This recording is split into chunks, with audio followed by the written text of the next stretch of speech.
Check out a basic overview of a pipe burst. So we like to start the process off with saw cutting the asphalt nice and cleanly with a quickie saw.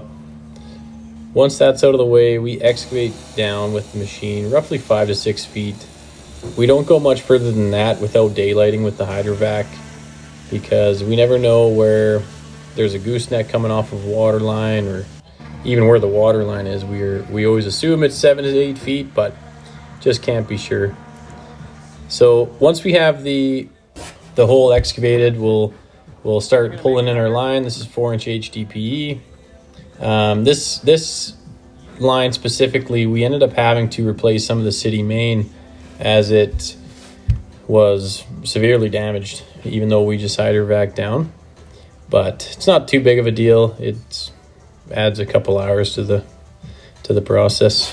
One of the biggest advantages of going with a pipe burst opposed to an open excavation is it's far less intrusive. So we're able to work out of a 5x5, 6x6 pit in the street, and then we just have to have a burst pit inside the house, roughly 2 feet by 3 feet, in order for us to pull in a brand new sanitary and water line.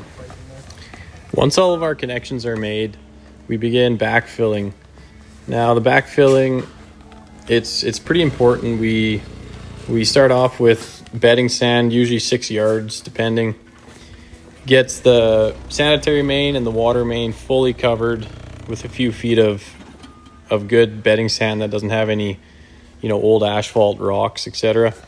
And then as we backfill, we pack in roughly 2-foot lifts with the hoe pack. And then once we get up to about a foot from the top of the asphalt, we install some sub base, pack that in tight, and then lay down usually 5 inches of asphalt. So there you have it. Start to finish, it takes about a day and a half, 2 days. And when we leave the site, asphalt's in the ground and everything's left better than it was.